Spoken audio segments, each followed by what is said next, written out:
Hey everyone, welcome to the Nintendo Prime Podcast, episode 95. Can't wait to say episode 100. I know we're still 5 weeks away, but man. I am your host, as always, Nathaniel Rufflejans, joined by Eric Moore. And a special guest, one of our $20 patrons, which you guys can become as well. We do have some open slots at our $20 Patreon tier. For $20 a month on patreon.com/NintendoPrime, you can be on an episode of the podcast once per month, along with a bunch of other stuff. How's it going, Mr. 243? Good. I'm more here than the Nintendo Direct. You're that burn, especially given one of the topics today. All right. So yeah, you can find this podcast all over the internet on iTunes. Or better say this right now, NintendoPrime.net. There you go. You can also find it on the Google Play. If you go download the official Google Podcast app from Google Play Store, you can find it on Podbean, and obviously right here on YouTube if that happens to be where you're watching. All right. Oh, and also early on Patreon, $5 a month for the audio version, $10 a month to watch us record it live, $20 to be on a podcast, etc., etc., etc. All right. Let's just get right into the topic and not waste any time here. Our very first topic is, what Nintendo games do we want to see ported to and or remastered/remade for Nintendo Switch? Obviously, that hasn't already happened. Let's start with 243 over there. You got any games you want to toss out? And why? Everything.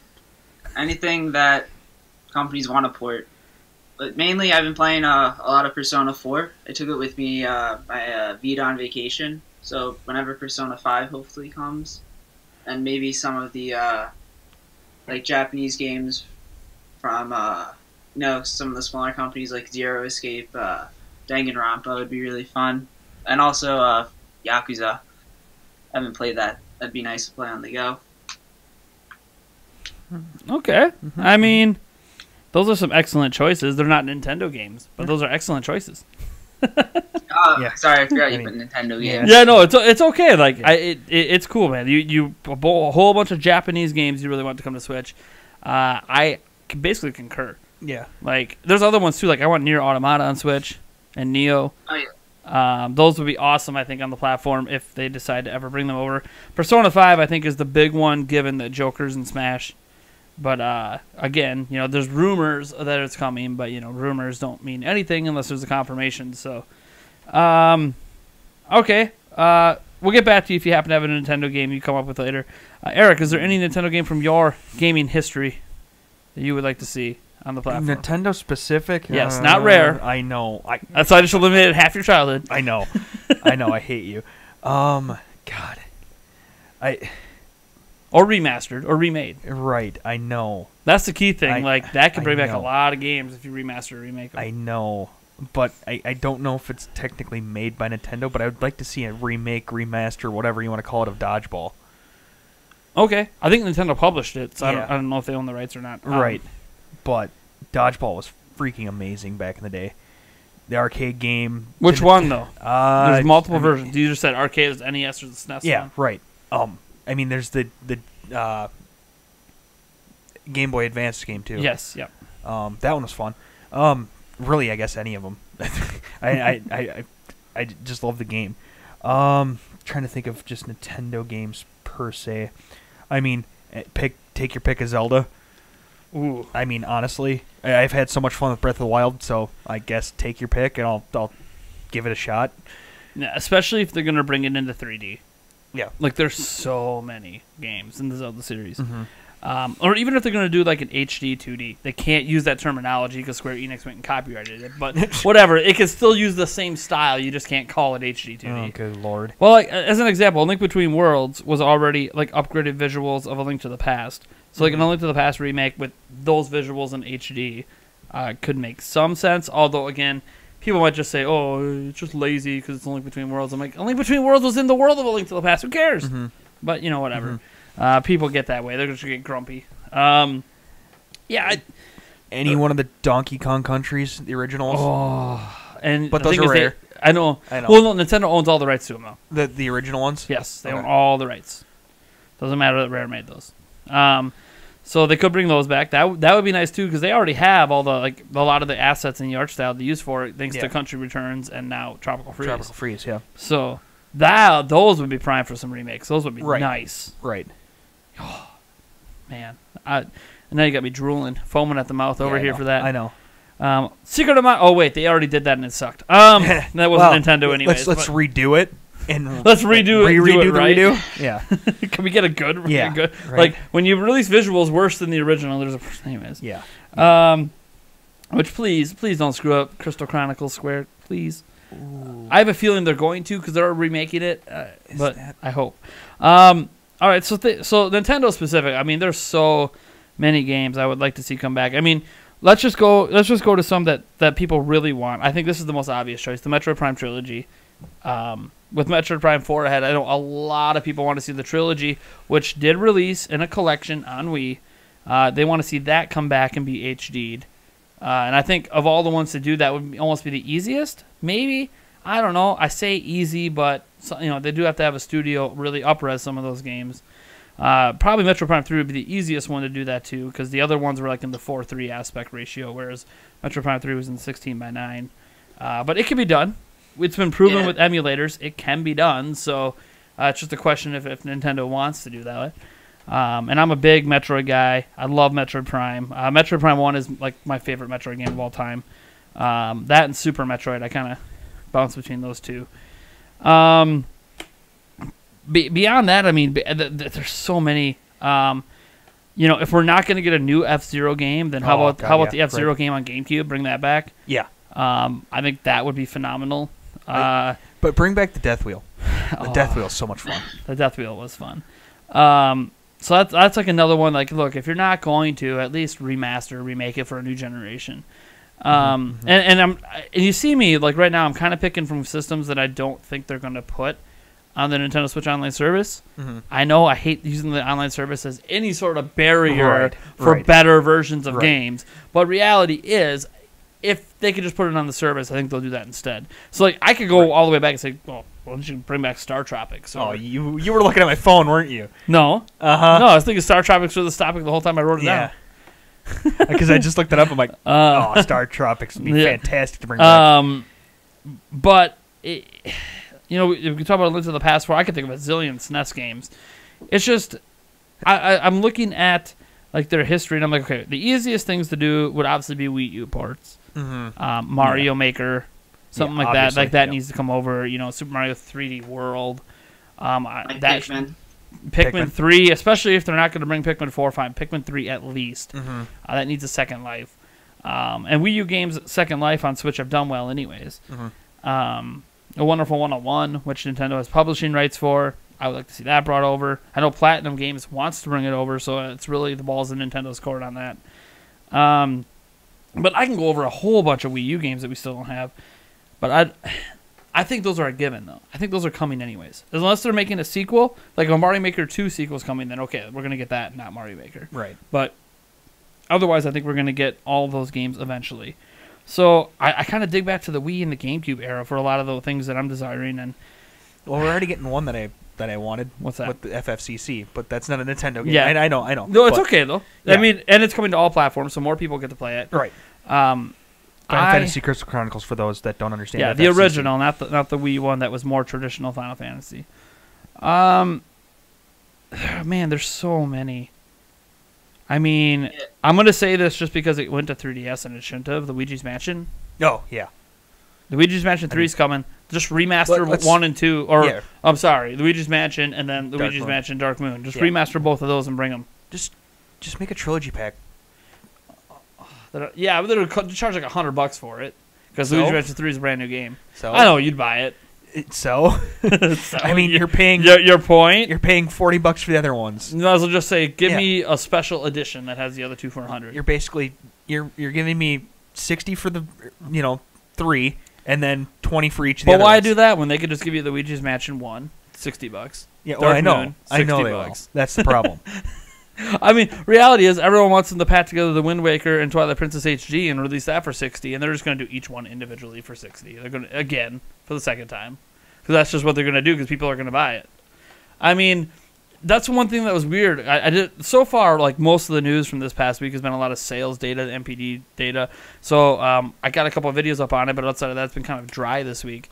And one thing that was interesting in looking at the sales data is, they have all the top 10 sellers for each of the platforms: Xbox, PlayStation, and Nintendo Switch, and all of them have like third-party games and all this stuff. There's like one exclusive game on the Xbox One. There's 2 on PlayStation 5 in the top 10, and nothing but Nintendo games in the top 10 on Switch. And I know like some of these games like Red Dead and Call of Duty didn't come out on there, but NBA 2K19 did, and that's on both of the other platforms' top 10s, not even close to Nintendo's top 10. Mm-hmm. So my thing is that the Switch is in this interesting realm where Nintendo could basically put out any of their old games and it's just going to sell. Mm-hmm. And it's just going to sell, and it's just going to sell. And I think that's why some people are frustrated with the online service too, because all those classic games, they'd rather just buy them individually and own them. But what are you going to do? That's not what Nintendo's giving you. So I look back at all those games, and I mean, is there anything I don't want? How about Pikmin 2 and Pikmin 1 as well? We're going to talk about Pikmin 3. Why don't we bring over the whole trilogy? Pikmin trilogy. No, not Hey Pikmin. That could stay on 3DS. Trilogy. Could stay on 3DS.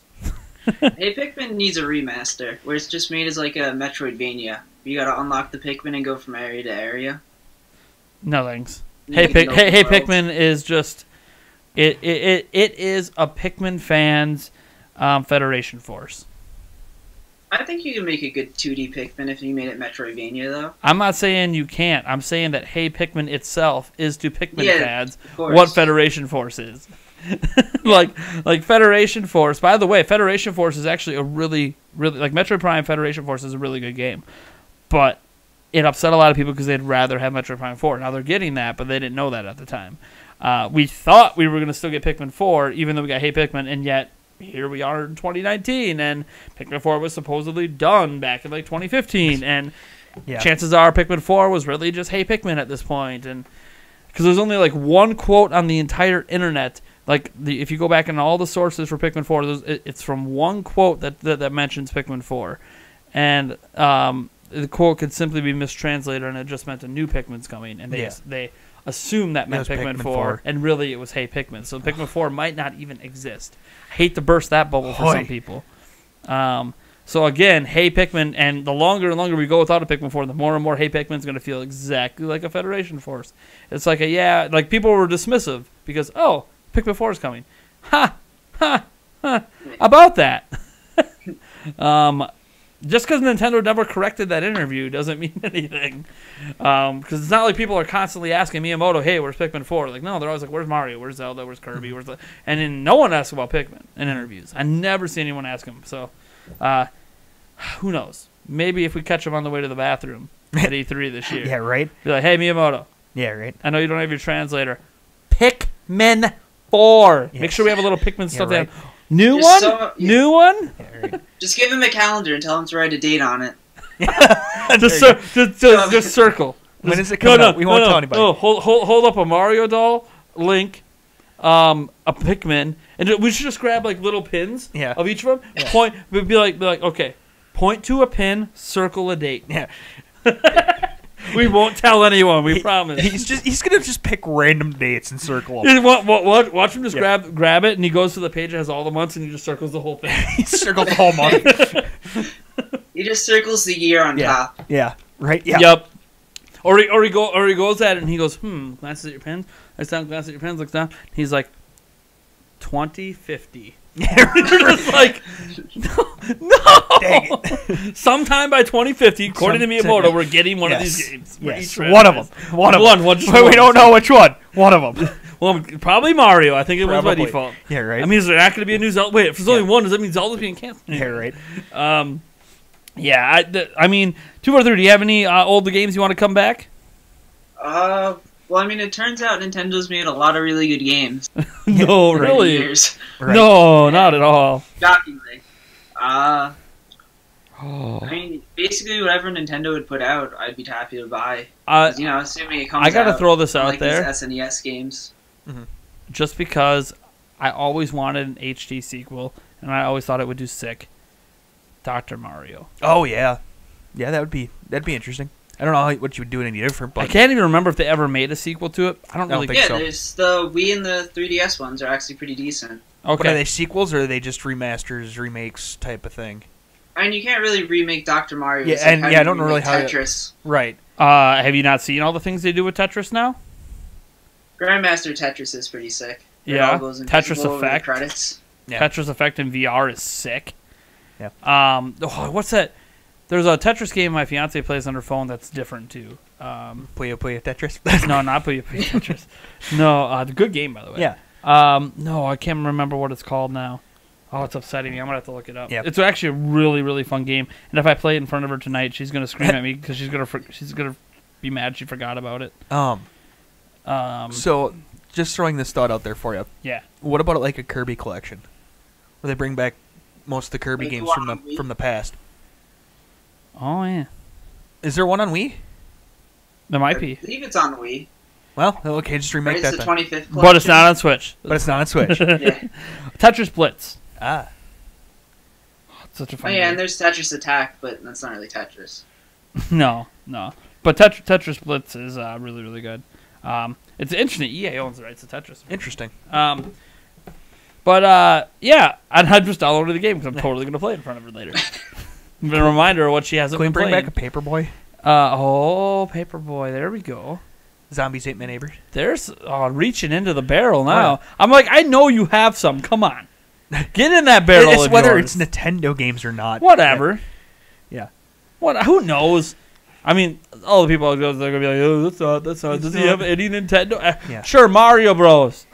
Can Duck Hunt. we remaster the original Star Fox? Oh, that would be I mean, sick. I'm not much of a Star Fox fan, but I know people will want it. Yeah. Speaking of Star Fox, I guess you can bring over Star Fox Zero minus the motion controls. Yeah. I know some people actually like the motion controls, but I don't know. I could never get into it. It felt weird because it was like traditional Star Fox with the motion. Like, Fine. How about we just go with Mario Galaxy and Mario Galaxy 2? oh, there's How about some. that? There we How go. about that? There we go. There's someone reaching in and being like, oh, hey, how about these? Yeah. How about some Sunshine Love? Any Sunshine Love up in here? yes. Sunshine. Sunshine. Sunshine. Sunshine. So it'd be Yes. like, I know that it's kind of cool, Freaking like the out. black sheep of the 3D I Marios, but love it's Sunshine. good. It's like one of the most underrated. Like it was just, it's just because it's not Mario 64. So it's like, yeah. And guess what? Majora's Mask isn't Ocarina of Time, but the people who like Majora's Mask love Majora's Mask. It's like one of their favorite ones. And Right. It's not Ocarina of Time, but like, who cares? Cool. I mean, and you guys out in the audience, go down in the comments and let us know like what IPs do you want to bring back, or games you want to bring back from the Wii. You can go way back. Go NES. Heck, go back to the arcade days. Is there like something you want to see remastered or remade? Now, I'm not just talking about like grabbing a game, just dropping it. That's like a virtual console release. I'm talking about actually like wanting the game remastered or remade in some way, or obviously if it's like Wii U, straight up port it over. Let us know because we could be here all day listing off like 7,000 games. So I think we got a good start. So now it's up to the audience to kind of run with that one. Eric, what's our next topic? What ways can Nintendo prove the user interface experience of Switch in 2019? So the inspiration for this topic is Damn You Nintendo and Your Friends List on Switch. It took me 2 weeks to delete and clear out my friends list because you do not have a way on Switch to delete multiple users off your friends list at the same time. Oh. So you allow us to have 300, but then I have to go through 3 different clicks plus 2-second waits in between the clicks to delete one member of my friends list. And then having to do that for 300. Or Now, granted, I don't think that everybody in the world is looking to clear out their friends list. Right, but still. But still, there are people that like, just added randos out there and have like 150 friends, and now they want to add legit friends, and they're like, I don't really want all these randoms I don't know. And they have no easy way to delete them, so they just never do. And it's not just that. Like, that's just the thing that made me want to make this topic. But, I mean, is there anything you guys can think of off the top of your head? So I don't dominate this topic on the ways Switch can improve its user interface. Yeah. Messaging friends whenever that finally comes. Yeah. Whenever. So you're assuming it will come. Yeah. Sorry, if ever. Yeah. I mean, come on, they even had PictoChat at one point. Right. You can draw wangs for days. Oh, jeez. No, sorry. Yeah. Where's Miiverse coming back? No, it's never coming back. They're never bringing Miiverse I back. miss my Smash Brother community. Yeah, they're not. I think what they found out when they did that, when they made their own social network, which was really, really cool. I mean, it wasn't perfect, and there was ways it could improve and ways it could change the moderating, but it was really cool. I think they realized they don't have the chops to run a social media network. It's really expensive and really hard to do. Yeah. And I think they found that out on Wii U and 3DS. They're like, yeah, this is a lot harder than we thought it was going to be. So, yeah, that's why all the moderating was super, super strict on things that made no sense at times. And it's just like, they really didn't know what they dipped their toe in. They didn't understand how hard it is to be a Facebook and Twitter. Mm. So, that's another thing. Like, they let us connect our Facebook and Twitter. How about being able to actually use Facebook and Twitter? Right. We can connect them. So, I mean, sorry, we can share a screenshot. Yeah. Okay. Well, can I check? Can I check screenshots my other friends have posted on social media? No. Okay. So who cares? Yeah. I mean, I shouldn't say who cares. Remember when we used to use that functionality back on 3DS? We used to use it on what was it on for Triforce Heroes? We were doing the walkthrough for Zelda Informer. Yep. We used to take individual screenshots and would tweet them out or put them on Facebook or something. Then I download it and put them in the walkthrough. Yeah. Because we didn't have a capture card back Yeah. then. Gosh, it would have been so nice to have a capture card back then. Yeah. Would have saved us so much time. Right. Good thing I had an extra copy of the game too to give you. Right. Right. But user That's interface a game wise, that should come to Switch. what? Triforce Heroes is a game that should come to Switch. I love Yeah. Triforce Heroes. Yeah. That would I be got like awesome. 35 hours in that game. I love that I've been game. playing it. Yeah, I don't think it'll ever come to Switch just because they don't think it's worth the time. but- Until you have that one player that always is constantly trying to throw you off the Four edge. Swords Adventures. Oh, sorry about that. Yeah. Forgot about right. Four Swords Adventures. Yeah. Too. Oh man. Right. But okay, on this topic, Eric, is there anything you want to see added to the UI? Any change that would know. make things easier? I don't mind the UI. It's decently Well, easy enough to get around. It's easy, I think, for you, because you're not someone that has a bunch of games. Right. 'Cause I got a feature right now that everything has but Switch folders. Yeah. For you, you don't have enough games for it to really matter. I mean, you Right, might right. not even have enough to fill up your whole home screen, but Yeah, probably not. but like me, I've got like 50 on my Switch. Yeah. And it's fine right now. Like the default organization is fine. It's all by recently played, right? Mhm. So that's fine. But like, there's no option to reorganize it. Right. So you Yes. can't like, oh, let me reorganize by purchase date. Let me reorganize by alphabetically Right. or by genre. Like there's no ability to organize it that way, and there's no ability to create folders. And they've had folders on prior systems, so it's really strange in a more modern operating system, because this operating system is one that's been used before. Right. That they don't have folders. Yeah, I mean, the overall like ease of use is it's actually fairly. Well, they got the easy to use, basics yeah. right. Right. And so It's clean. I mean, yeah. Some people even say, "Oh, it's So- almost too un-Nintendo like because it's too modern." It's so like then you need so it's easy. So then you bring in themes. I mean, then it makes it more woo, and people are happy. So it makes it so they can microtransaction you to death like they did on Right. 3DS. But apparently people want it. So I mean, you did get some for free, but yeah. they were. Let's be honest. What themes are microtransactions? People are asking for microtransactions Yes. for the home screen. Right. Because you got to remember, themes on like PlayStation and Xbox, you could just put whatever you want on. You don't have to buy anything. Mm-hmm. On prior Nintendo platforms, they charged you for the themes. Mm-hmm.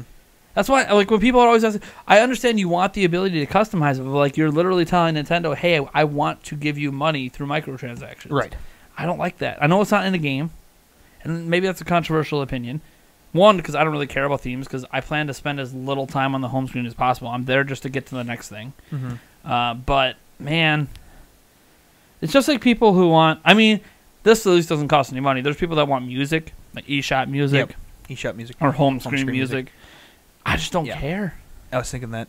Like, they did that on Wii U and Wii, and I just do not care. What would be kind of interesting is I don't think it does this, but when you're like hovering over a game or whatever it is, it would play like that theme song. Oh, no, they won't do that. Oh, on 3DS, like you first go over it. And you get, like, Yeah, a jingle. on 3DS they did that. Did they? Yeah. Well, it wasn't exactly the theme song all the time. It didn't even work for all the games. I think all the Nintendo ones it worked for sure. And it didn't really play a full song. It did like the beginning. Mm-hmm. I think it was like, If you one of our Zelda game was like da da da da or something like that. Yeah. It was a neat little feature, and I think the reason people want that stuff is to them that makes it like fine, have this modern looking smartphone like UI, but give it the Nintendo flair, and I think that's what people miss is the Nintendo flair of the 3DS, the Wii, and the Wii U. It's too plain Jane for some people. And that's exactly what I like about Right. it. It's so that's what makes it so snappy. It's so clean. Like, do you want a snappy, clean UI, or do you want something muddled up with a bunch of Nintendo flair that just makes the whole thing worse? Like, the 3DS UI would have been faster minus all that garbage. It would it has limited memory, limited RAM. Without that stuff, the UI is faster. So I'd rather have a faster UI. I mean, than a bunch of fluff. It's kind of Granted, cool. I don't think that's an issue on Switch per se. But. It's kind of cool though when you were downloading stuff on the 3DS when it had the little things that came and just dropped the jewels in. Well, when you do a system transfer, I don't know if you ever saw a system transfer on Wii U. Oh my gosh, it was like this big, epic, long animation that's like 5 minutes long. Oh, really? Pikmin like carrying data and going over different bridges. That's kind of Like, cool. it was like the most elaborate thing ever. And, like, Wii U didn't sell very well, so very few people who saw it, and the people who bought Wii U, very few of them ever did a system transfer. So, like, it was one of the, like, they put all this time into this epically long animation that hardly anyone ever saw. It only blew up, I think, because of a YouTube video someone put out about it, like, hey, did you even know this existed? Like, nobody knew. Yeah, right. Because nobody was system transferring, because everyone only owned one Wii U. Right. But I actually did system transfer, because I went from... I had the 32 gigabyte one at launch, and then the only reason I knew about the system transfer is I bought the Zelda themed one for the Wind Waker because Zelda, duh. I would have already have another Switch if there was a special edition Switch, and I was getting hyped for Breath of the Wild. Yeah, but whatever. Anyway, so I did the system transfer, and I'm like, holy crap, this is amazing. It's useless, right? It's pointless, but I mean, you got to sit down and wait for the system transfer anyways. It must entertain you along the way. Yeah. And things like that, I understand. They want to make that entertaining, but like, I don't know. I didn't really care about the rest of the flair. I know some people are into it. I'm into the super clean UIs, and it's funny because someone's gonna be like, "Oh, you must love the PlayStation UI." I hate it. No, I hate PlayStation's UI. I know it's simple. I get it. I just don't. It reminds me too much of a DVD player, and I don't like the DVD player UI. So like, no. To be fair, I don't really like Xboxes either. Back when they used to do the Blade on 360, it was okay. But now on Xbox One, like I figured it out, but doesn't mean I really like it. It reminds me a lot of Windows 10 because it literally is Windows 10, and I just don't like it. The thing is, I don't mind Windows 10 on the whole now that I'm used to it, but there's still things that I'm like, you kind of making things too flashy and too fancier than it needs to be. And Switch, that was what was so refreshing when it came out. It's like it's just simple. One, it's easy to be simple when you're holding it in handheld and you can just tap the screen. Obviously, that makes it really simple. But just in general, it's like, look, you put the cartridge in and you play the game. You don't have to think about it on that platform. It's not like on here you put the disc in and then you got to scroll down to the game and then click on the game and then it's got to ask you, are you sure you want to run that game? Like, no, I only tapped on it because I felt like scratching my nutsack before I make the choice. I also, just put the disc in. Granted, you install the damn game now, so it's. You don't even really need the disc. But whatever. I mean, that's just my complaint about the way that modern UIs are working on those platforms. I honestly love this. It was so refreshing to me. I'm like, finally, someone who understands that there's a reason smartphone UIs are so popular on dang phones. They're simple. Yeah. There's no fluff. There's no BS. You just go. The UI, the entire point of the UI is to navigate to the thing you actually want to do. I will give it this, though. Because the Switch is the size, roughly, of a small tablet, large phone, it makes more sense to have the mobile UI. But we had the same sort of UI. It was basically just a grid. Right. And it had folders. Right. No, I know. But the 3DS is kind of the same way, just with flair. But with the Xbox and the PlayStation, they're generally on larger screens. And so... And the Wii wasn't? I'm just saying. It makes sense that the Wii or the Switch has the more mobile looking UI. Oh, I hear you, but here's my counter to that. What doesn't make sense to me is because you're on a big TV, why do you got to have a zillion things going on the screen at once distracting you? Because why can't it just be navigation? Reasons. I understand like taking a corner of it and having it for ads. Fine. You have a lot of screen real estate. Advertise what games are coming. Fine, whatever. I mean, on Wii U, they used to wake up your gamepad in the middle of the night to tell you, "Hey, do you know this new game's coming?" It's like, no, but I was watching Netflix, by the way. Netflix. Yeah, right. I was watching Netflix next to my bed. Thanks for waking me up in the middle of the night with that notification that you could have waited till a better time to send it. Right. Oh, and thanks for killing the battery Well, on you my gotta gamepad and waking up my Wii U when I had it asleep. Yeah. Anyways, I actually didn't, I thought it was a cool way to advertise. It's also like, I don't wake my system up for me. Yeah, right. Like, just next time I boot it up, just tell me. Right. For sure. You know, but Any system updates or interface updates that you can think of? They have that icon all the way at the end of the screen where like you can view all the games. Yeah. So you can just put that on like the bottom row instead of all the way back there. yeah, that would be nice. Like, just get the full list of downloaded games. That we don't have to scroll all the way over every time you boot up. Yeah. That would be It's hard like to- like an ability to set your home screen organization the way you want would be nice. Mhm. Like forget like all the different options to organize your games. How about you let us manually place games where we want them? So just give us a grid and then. Well, it basically is a grid. Right, but allow us Just to change it place to it the in Wii.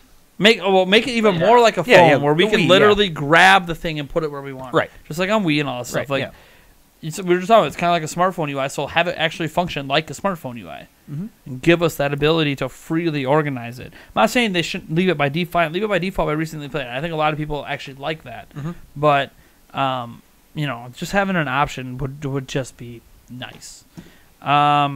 And I think that's really the big thing, I think, with the UI in general. Even going to like the eShop where we can get into some deep changes there, the Netflix-like style stuff we talked about before. Like, a lot of it's just user convenience. I don't think there's anything massively wrong with the way the UI is now. Mhm. But a lot of things can be done to just add some convenience and customization for the users. Even the themes. Like, as much as I'm against the microtransaction thing, bottom line is it's about customizing the look and feel of your system. And people are going to want to pay money or do whatever to do that. And I shouldn't be like telling people not to do that. It's your money. Do what you want with it. Right. And that's really what this all is. It's all about customization and making the feel of the platform when you boot it up be kind of the feel you want it to be, both from just glancing at it and having the theme perspective or even the music to how your games are organized and how everything's organized. Mhm. You know, maybe you never use the eShop, so you'd like to go hide the eShop icon in some folder. Like, you should be able to do that. You should be able to grab whatever you want and have it down in that quick select menu on the bottom. Yeah. Just like you can on a phone. We have a Yeah. quick select menu that's on every screen. Put whatever you want on it. Yeah. You know? If people want to bury the settings, let them bury the settings. Mhm. You know, if they want to make sure that no matter how long it's been, they can quick select Breath of the Wild. Let them quick select There Breath you of the Wild. Or whatever. YouTube, as an example. Now that there's multimedia apps, I think a lot of people might like those down there. So when they played a bunch of games, but they just want to watch YouTube, they don't have to like go dig it out. Mhm. So I don't know. Like, I think a lot of it's just, if you're gonna do the phone UI, just go all the way. Mhm. Just do it. There's no reason not to. Nike it. Just do it. Oh, jeez. Now we just got copyright claim. Yeah. Right. I swear, if we get copyright claim for saying just do it, I'm gonna be like, Really. Yeah. I mean, it's. I mean, when I shoot the ball, I just do it. Yeah. Oh no, and that's gonna be more copyright. Yeah, NBA. All right. I guess we can get to our next topic, because this is one. I actually thought this was interesting because I read an article recently on Nintendo Enthusiast, where a guy argued for the Nintendo 3DS, why it should still exist in 2019. Because I think this is interesting to talk about, because Eric and I are on record that 3DS should die and go away. And we've been saying that for a couple of years now. Yeah, I know you looked at some of the reasons, didn't you? Huh? No. Okay, Well, so I mean the topic is there still a place for 3DS in 2019? What were you thinking over there, Eric? I was thinking yes. So the first one kind of got me a little bit because it's cheap. It's a decent enough system. It's cheap and durable. It's a decent enough system for kids. I hear you. My kids have it. And Granted, that way you don't my have to daughter buy broke them a hers, so- Switch. If you don't want to put the extra money out for something that could break fairly easy. I think kids, that's really the only argument, right, though. for me, that I can see. I don't know if 243 you got anything for. So, I love my 3DS and the DS design. That two-screen system has brought, really creative games, really interesting ideas, and it's pretty sad to go away. Kind of think of the 3DS as like that really old hammer you have, where it's like, I can still use this a lot, and it's good for everything, but it is nice to get the shiny new one. And you can literally use it as a hammer? Yeah. I don't know, those Take your hinges. 2DS. Yeah, be careful. Yeah. Sorry, keep going. But yeah, there's a lot of games like Etrian Odyssey, all the RPG styles with that dual screen. Even just using the maps. Etrian Odyssey was a whole game about that bottom screen being the map function. It's going to be sad to see those types of games go away. Yeah, I hear you on that front. I have a lot of good memories with 3DS. But, excuse me, the big thing is that they're memories. Right. I don't really care anymore. To be honest, it's like, about using the map, so why can't you just hit a button on your controller and go to the map? Like, a lot of the functionality on the 3DS is a lot of it could just hit a button and switch screens. Or mini-maps. Like they've done on every game in existence. I know there's some games that in particular, like, it's really cool when, like, I'm battling a boss and then it appears on the top screen. I'm like, what's also really cool when it's all on one screen? When you don't have to have a split screen with 2 different resolution screens giving you, like, it's neat. What they did with the platform to me is really neat. And the one thing, the ease of item management, it's the same thing kind of Wii U had over Switch, where you have, like, all the items that, you don't have to go into a sub-menu. They're just right there. It's basically an inventory platform. And even on, like, Phantom Hourglass and Spirit Tracks, like, when you literally control the entire game on the bottom screen, it's like, it's a touchscreen on Switch. You could still do that. So, like, the top screen was used for a map. Again, you could just hit a button and go look at the map. And so it does take away some of the convenience, I think, of some games. Yes. And again, someone's going to point out some unique games that, like, absolutely wouldn't be possible without the dual screens, at least in the way the game's currently made. Captain Toad, even coming over to Switch, like, it felt like that would be one of the impossible games to bring over. And admittedly, while it works on Switch, it's better on Wii U. It's better with the gamepad. And I never thought I would say that about any game ported to Switch. But the way they ported it, the way they did it, it's better on Wii U.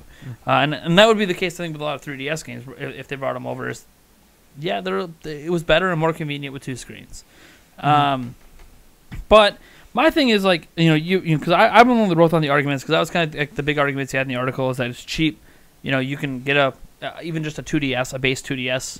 The non clamshell one, you can grab one of those for like $60 easily when they're on sale, and usually they come packed in with a game, and it's usually a good game. Like my son's on his second one because I don't know how he broke one of the buttons. I don't know what that kid is doing with that thing. I don't know. Well, I have, but whatever. Yeah. You can get them packed with like Ocarina of Time 3D. You can get them packed with Super Mario Brothers. You can get them packed with 3D Land or New Super Mario Brothers. You can get them packed with Mario Kart. You can get a patch with like a zillion different games. Doesn't Aiden didn't he have a Zelda one? He did, and that's the one he broke the button on. Right. And of course, he broke the button on and got mad about it and threw it, and now I couldn't turn it on, so I could at least... my big thing was we got him the new one. I'm like, I want a system transfer so you can keep the Zelda game because it's digital. Gotcha. Couldn't do it. So it's whatever. I mean, he doesn't realize he misses it until I buy it for him again, and then he's like, oh yeah. I'm like... Yeah. Anyways, because he got a new game with it, and we got Mario, and he loves Mario. So yeah, I think that's really the big argument. Is obviously it's cheap, it's durable. There's a big library of games. There is a massive library of games. A lot of high quality games across multiple genres. A lot of good third party support. Their handhelds have always had pretty solid third party support, especially out of Japan. Japan really supports handhelds a lot, and the games are cheaper. So you're not spending $60 a pop, even on Nintendo games where they don't lower the price. It only goes up to $40. Yeah. Occasional $50 one. Yeah. But for Nintendo games, it's pretty much all $40, and they have a select line that's $20. So, the bottom line is it's cheap and it's a more durable platform for kids. And I think those reasons alone is probably why 3DS is still around. But my thing is, all of this can be true, but you don't still need to make new games for it. Or, yeah.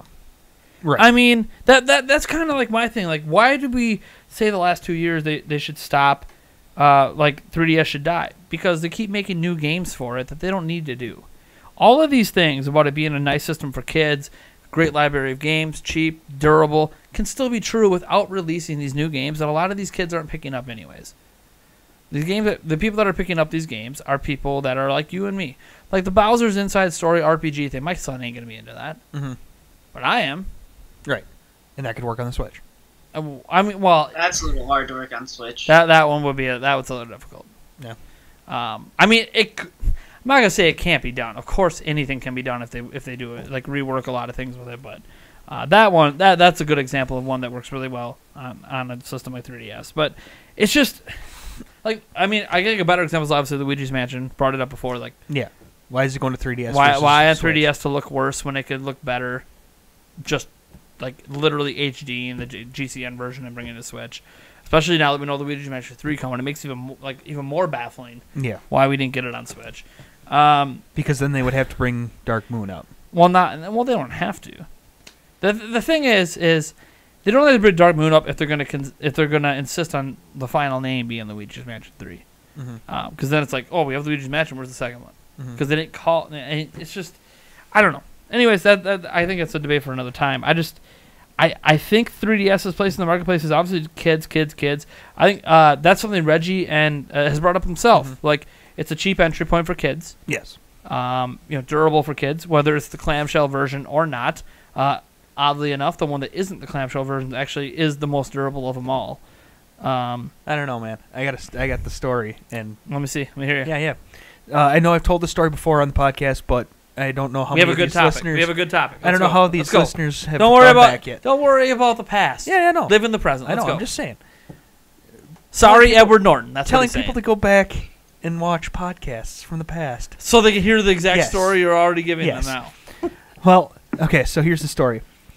Back at work, I used to work with one of my best friends, and we were just hanging out at work, got done with it, playing our 3DS's, get in the car. We're going along. All of a sudden we hear this. We're getting down, going onto the highway. All of a sudden we hear this thud. Like, what was that? All of a sudden my friend goes, "Oh my god, I think that was my 3DS. I left it on. I think I left it on the top of the car." Like, oh crap! So we went down to the next exit, turned around, came back, drove down the one exit, and yes, it was his 3DS.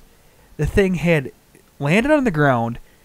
Well, I mean, granted, this is we're merging onto a 70 mile an hour road, so we're going 55, 60 by the time this thing flew off. Picked it up. The only thing that was wrong with it was there was a few scratches by the hinges. Yeah, probably where it hit. Where it like skid, and I think a small chunk out of the corner, but like not like all the way gouged, like broken, just gouged, not like completely shattered off. That was the only thing that was wrong with it. All the buttons worked, and he lost the game that was in it, but all the buttons worked. The screen still worked. Nothing was cracked in the screens. It was crazy. The fact that that thing hit pavement going 55 to 60 miles an hour and didn't completely blow up. I think some of that. So the second time I've heard the story, so like I'm thinking about like the logistics of all of that, and how I've seen fun fact, this phone right here, I left it on top of my car, got on a highway, and it flew off, and there was no scratch. I was lucky because I don't have a screen protector on it, so it landed this way. So I got very lucky it didn't land on the screen, or I probably would have had a different story. But I kept thinking about it because even looked at the back here, like there's like no damage, right? I think the most damage I have is like down here, where my thing's coming out. There's like a little scuff mark here. Yeah. You can kind of see like it impacted. And I kept thinking, I'm like, how is there like so little damage? Well, I think I realized, like I kept thinking about it. I'm like, okay, so let's think about it. What's blowing it off? Wind, right? So you're going a certain speed. The wind blows it off. It doesn't just like nail the ground. Mm-hmm. It's got momentum flying backwards, and it's flat. Mm-hmm. So it's actually kind of coming down like this, like a plane landing. Mm-hmm. So it actually shouldn't impact that hard. I know it feels like it should. Right. It feels like you're dropping a brick on the dang thing. Right. But honestly, that's like the best way to drop it. Than like walking like this and then dropping it on the ground. Yeah. So I like when you talk about like all that minimal damage, I'm like, well, that's probably why, because all it did was skid. It just came down and it just skid on the ground. Yeah. Now, granted, you got lucky. It didn't open up.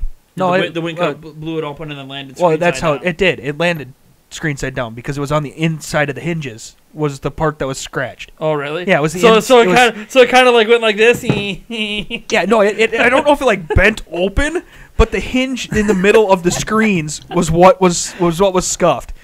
Oh, I bet you it bent all the way, and sometimes the hinge bubbles out a little bit, and that's why that was scuffed. And there was the hinge, and it was just going like this. Yeah, yeah. So that's the part awesome. that makes it even more exciting because awesome. it was the inside that was the part that would mean the hinge was up. facing backwards to the wind, so the wind blew the screen open, and that's probably how it flew off. Yeah. That makes it. I mean, it still didn't hit the ground the same as like dropping it straight down, but still, that's like it was flipping in the air. Yeah, it did. Something happened. I mean, falling off a car going 55, 60 miles an hour, it's probably not a good thing for you. Well, and I say that because like I've had like cans of soda or whatever that flew off, and like your soda's everywhere because it spilled. But then you look at the can, and like there's hardly any damage. It's like probably like if you just think of physics logically, no, right. No, I know. Shouldn't just slam. No, I know, but because I can think about like people dive out of moving cars and they survive and they just roll. I'm like because the way momentum. Right. Works, no, I know. Like you don't just literally go boom. It looks like it because the car's flying by you, but there's actually a little momentum that carries you. Right. Anyways, right. Kind of interesting. Like Nintendo's always made their systems durable. Yeah. I know some people are going to argue, well, Switch isn't durable. And I think the biggest thing people get mad at about Switch are the Joy-Cons. Mm-hmm. Now, I haven't had any issues besides like the lock mechanism breaking. Mm-hmm. But I know people, there's people that are going to be down in the comments right now going to be like, finally, he's mentioning that there's other issues with the Joy-Cons that I've just never experienced. Like, there's been the drift. Some people have been able to fix it. Some people can't. And there's just been various issues. I know there's a person who was telling me they're on like their third or fourth set of Joy-Cons since launch. And I'm like, how? Yeah. I'm still on like the pair I bought at launch. Yeah, so am I. And I have no issues. And I play my Switch a ton. Like, he plays his decently, but like I have thousands of hours in mine and no issues. Yeah. So it's like always. And by the way, our Joy-Cons have the left Joy-Con antenna issue because all of the launch Joy-Cons had it. Mm-hmm. And I know he hasn't played a lot in TV mode with his Joy-Cons, but I have. And I have not had any connectivity issues with my left Joy-Con. Now, that doesn't mean the problem doesn't actually exist. It's just I must be in a more ideal environment where the signal isn't being interrupted or the way I hold the Joy-Con. Maybe my hands themselves aren't like blocking the signal enough. I don't know. Maybe I'm conductive. Maybe I was going to say, maybe the signal's going through you. I'm extra conductive. I'm making it stronger. But, yeah, like, 3DS is a really durable system, especially compared to Switch, especially for the price. $200 still, I think. Or maybe it's under $200 now for, like, an XL. Or a new Nintendo 3DS XL. But, yeah, I do think it's a great platform for kids. So, when I hear these arguments, I'm like, I'm just not in my head. I agree. My son has a 2DS. I do not let him take my Switch on the bus. He can take his 2DS on the bus just fine. He likes the games. There are so many games I can entertain that kid for the next decade without ever buying him another system. And so, like, I agree with everything. But then I get back to my only problem with it still being this big supported thing is it's getting games that should be on Switch. Mm-hmm. If they would just either stop making the new games and bring them to Switch, or like if you're going to bring them to 3DS, do a Sushi Striker. Also bring them to Switch. Then I think I wouldn't really care. Then whatever, keep the 3DS alive for another 5 years for all I care. Yeah. For the kids. Sure. It makes sense as a kid platform. It makes sense for parents as this really cheap thing they can go pick up. Granted, if Nintendo really wants it to make sense, they got to start getting it in the toy section by the Elite Pad. Out of the electronic section. Because I know kids like the electronic section, but honestly, if you're targeting little kids, put it in the toy section. Needs to be in the toy section. You need to walk into Walmart, walk down that little 3-year-old aisle with the little Elite Pads and all that stuff, and the 2DS needs to be right there. Because parents aren't taking those little kids down the electronics aisle. Right. At least unless they're buying something. So, anyway, that's when it's truly for kids. Right. To be honest. Right. Like, when you put it in with the other toys that are the same price. Right. Elite Pads are $80. Yeah. So, that's just me. That's when okay, now they're really maximizing it. Because, think about it. You go down that aisle and you see Elite Pad with all these little games you can buy. Which, by the way, the games for Elite Pad is like $40 a pop. So, like, you're going down that and you see that, and then right next to that, you see a 2DS with Mario and Mario Kart and Pikmin, Hey Pikmin, or whatever. Like, I'm sorry. A parent sees that, and they're going to be like, I'm going to get them this.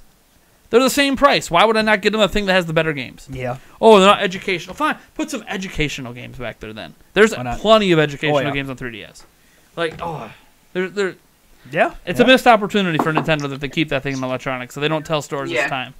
Can you let Riley out? Yeah, in a bit. And also, when you leave in the morning, can you just put the water bottles out? They're already by the front door. All right, thank you. Thanks, Mom. I don't know if that was your mom. Sorry But about that. Yeah. No, you're good. I'm leaving that one in. Oh, thanks. Mom's on the podcast. Yeah. Oh, yeah. All right, that being said, let's move on to the last topic, especially since it sounds like someone's got to take care of something a little bit. What's our last topic, Eric?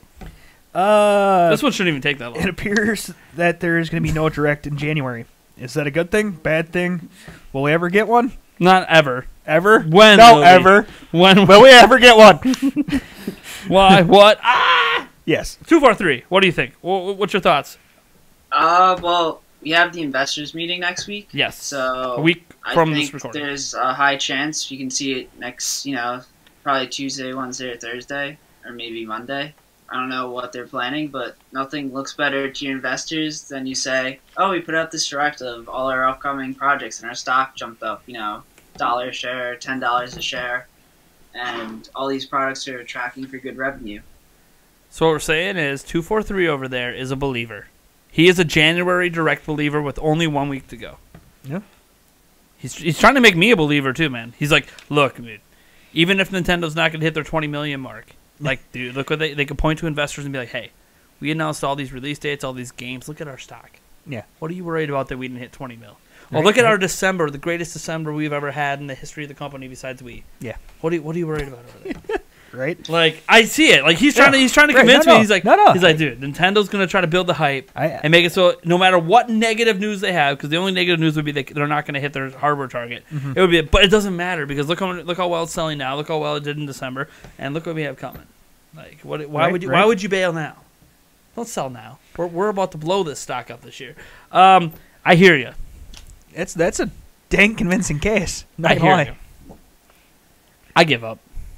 I'm done. There's no direct this January. You want to know what my logic behind that is? We have nothing coming in February. Yeah? The indie games, sure, but we have nothing from Nintendo. So that tells me we're still going to have nothing from Nintendo in February. But they're going to give us a Nintendo Direct in February. Yes. We had directs during the Wii U era when there was nothing coming. Well, I mean, that's just the entire Wii U era. I mean, come on. I mean, you could literally just pick a random month during that 4.5 years, and there probably was nothing coming. Yeah, there is that. But that's the thing. Like, there's nothing in February. We know about some stuff in March. We have Yoshi coming. We know about some third-party imports in April. So it would be nice to be like, hey, look, there's nothing in February, but guess what? Like, a week or 2 weeks into February, we're hitting you with that direct, so we're just going to distract you from the fact that there's nothing out this month. At least now. I'm going to let you know, yeah, maybe not this month, but March, April, May, like, we're hitting you hard. All the way to June. We're hitting you hard with a bunch of stuff. So to me, February is starting to look more likely to me. Two, I do think the investors meeting, they're going to have enough good news. Smash is breaking records. Switch is breaking records. Right. I don't really, like, even if they're under their target, which they might not be, I don't know if they need that hype, because I think it might be nice to, could you do, like, there's two trains of thoughts. You do it before the Direct to kind of, if you know you're not gonna hit your hardware target, you do it before the Direct, so it's like, hey, we didn't hit it, but look at how the fans are reacting. Like, don't worry about it. Right. Or there's like you're slightly worried about it. Oh, our stock dipped 2%. Yeah, a week from now we have a Direct, and then it all goes away. Right. So I'm not really sure which way to lean on it. Outside the fact that I've already been hyped for every week of January, and it hasn't happened, so I'm done being hyped. My hype level is at an all-time low. At this point, they might as well just not show up till E3 because I give up. Like I said, would we ever get a Direct? I give up. And as for it being a good thing, I mean, it's not. It's not a good thing. It's not a bad thing. Like, here's the thing: we know about a lot of games this year. We know about a lot of games that are supposed to come in the first half of this year, but we don't know release dates. Right. So in some sort of way, we need a Direct or need some way for them to announce release dates. Now, they did announce the Yoshi release date on Twitter, or I think it was actually through a YouTube trailer, but it would be nice to have release dates for other things like Daemon X Machina. That game has looked done for months. That could be the February game. It could be. We saw a lot of gameplay for Fire Emblem Three Houses briefly. Well, that feels like a game that might be ready soon. To me, that might be their early slate is Yoshi, Daemon X Machina, and Fire Emblem. But I'm almost wondering if they're not going to wait till the first week of February. What's your logic? Because of the fact that we already kind of know there's, nothing really coming out now. They already have their investors meeting. They're probably planning more for that right now. And then right after the investors meeting, then they can show, hey, this is what's coming here within, whether it's February, March, and we can't April. dismiss the fact that it's rare, but it has happened. Sometimes they hint towards release dates at the Q&A section of the investors meeting, because they'll get a direct question about, like, dude, when's Daemon X Mach going to come? And like, oh, don't worry about it. It's coming in April. And it's like, whoa, wait a second. You never said that. Yeah, right. Wait, what? And then we'll give you an exact date, but like, don't worry about it. It's coming. Yeah. Like, so they have been known to sometimes do that, and I think it's just because it's like, they're frustrated with the questions. They're just like, oh, we have a direct one. Like, yeah, right. Why ask me? We can't tell you. But we you have are a our coming. investor. You actually are the reason we have jobs. So, like, Well, if it's anything like the last investors meeting, we won't have to worry about them asking any sort of. Oh, the last investor meeting questions were horrible. Yeah. It's almost like they took, I don't even know, like little Timmy, Yeah. who owns 10 shares in the system or in the company and is 8 years old, and had him ask questions like, gee, gosh, I swear it was Nintendo. I swear it was a kindergarten class asking questions. It's like, and my thing is like, some of those questions were like investing 101. Yeah. And I'm just like, why did you buy shares if you don't even understand how shares work? Yeah. Like wasn't one of the questions like, hey, can we get free tickets to the theme park when it opens? Yeah. And I'm like, yeah. Yeah. Because you cannot. What? Wasn't one of them along the lines of, why don't we get free demos of the game or something? Oh yeah. Like, why don't we get demos of all the games or whatever? It's like, do you know how investing works? Nobody gets investors never get handed demos of anything. Like, oh wow, that's what Nintendo wants. Leaks everywhere. Right. Well, I know who's got incentive to leak things? The people that know the leaks might make them more money in the stock market. Right. I mean, we did do a whole podcast on this, so it is something that if people are interested, it was ridiculous. If people are interested, they can go back and find. Well, next podcast, our next podcast actually, Corey, another patron's gonna be on, and then that's gonna be after the investors meeting. Unfortunately, we won't have the Q&A stuff yet. Right. Which is sad, but that's okay. I mean, bottom line is, a direct has to come sometime in the next 30 days. Mm-hmm. I say that, and again, as you said before, jokingly, but it could be, are we going to get one? Yeah. Nintendo has not said we're going to get one. It's all people just assuming, so. Maybe they change something up and completely get rid of directs. You know what and happens when you go assume. in somewhere other direction. Oh, and by the way, for anyone wondering about all the 2 different leaks or whatever that I covered earlier this month, obviously fake. One had the date of the 10th, one had the date of the 17th. We're past both those. Who knew? I said they were fake at the time. Yeah. But, people want to believe because there were some interesting things in those leaks. Don't worry, I'll copyright it again. They're going to be a believer. Oh, my gosh. Wait, no. I just want that Star Fox Racing game to be real. Yeah, I just want anything out of Rare. Or, I'm sorry, Retro yeah. Studios. Like, just something, please. Prove to me you're still alive. Yeah, right. Besides hiring posts. Like, okay, you keep hiring people, which means you're probably losing people when they're quitting or something. Yeah, right. I hope everything's okay over there. All right, I think we're going to wrap up the podcast with that, especially since I know 2 or 3's got to kind of head out here and do some good old chores or something over there. I don't know. Yeah. Think whatever youth has to do these days. What am I kidding? I got to do this crap half the time, too. But whatever. I want to thank all you guys for tuning in to episode 95 of the Nintendo Prime Podcast. I want to thank our special guest over there, 243, for chiming in. So thank you so much for being here, man. Oh, anytime. Thanks for And obviously, thanks for the support, because that's what got you here, was supporting the podcast for our $20 tier on Patreon.com/NintendoPrime. A couple slots open. We also have a new tier on Patreon that we recently launched. It is a $50 tier. The $50 tier is a once-per-month conversation over Google Hangouts with yours truly. So anybody at that tier or above, because there's a sponsorship tier, although I don't know if a sponsor really cares about being at that. If they do, they can sit down with me for like an hour or 2 and just talk. It doesn't have to be Q&A or anything. It's just hey, we're talk about games, talk about life, talk about whatever. Maybe I can drag Eric into those once in a while if he feels like coming on. Eric loves talking. I know you guys sometimes want to ask him questions or talk to him, and he comes on like one stream every other month. So like maybe I can convince him to come on once in a while if he happens to be free. But yeah, like that's a new tier we have. We'll see if anyone takes advantage of it. We'll be launching a gaming related tier at some point this year too, but I'll get more into that when I'm ready to commit to it because I'm not ready to commit to it yet. But yeah, things are going really well on the Patreon, so check us out there. Get the podcast early for $5, watch it live for 10, or just spend $1. Come on our Discord server and get access to all the exclusive rooms that have game rooms, and you get my friend code and all that great stuff. And you actually get updated on videos. Yes, you do. Although, technically, you can join the Discord server now for free and get those updates because I decided to make that free since YouTube sucks sometimes. Like this podcast, maybe no one's watching it because no notifications happen. I don't know. Like, I can make a killer video. I made 3 really amazing videos over this past week. All 3 of them traditionally would have hit 1,000 views within the first 3 hours. None of them came close to hitting 1,000 views days later because notifications were out. Didn't appear in sub feeds. Blah, blah, blah, blah. Oh, it eventually appeared. Yeah, 2 hours later. On YouTube, if you don't get all that momentum in the first hour, your video stops spreading. Mm-hmm. So if it's killed in the first hour, yeah, YouTube, you fixed it hours later. Yeah, but now I'm not going to get any viewership, so thanks for that. Whatever. Thanks for tuning in. Be sure to check out our podcast on iTunes, on NintendoPrime.net, on Podbean, on Google Play, on Patreon. I think that's it. Yeah. All right. Catch you guys in the next one. Woo! Bye. Bye-bye. All right, we're all done.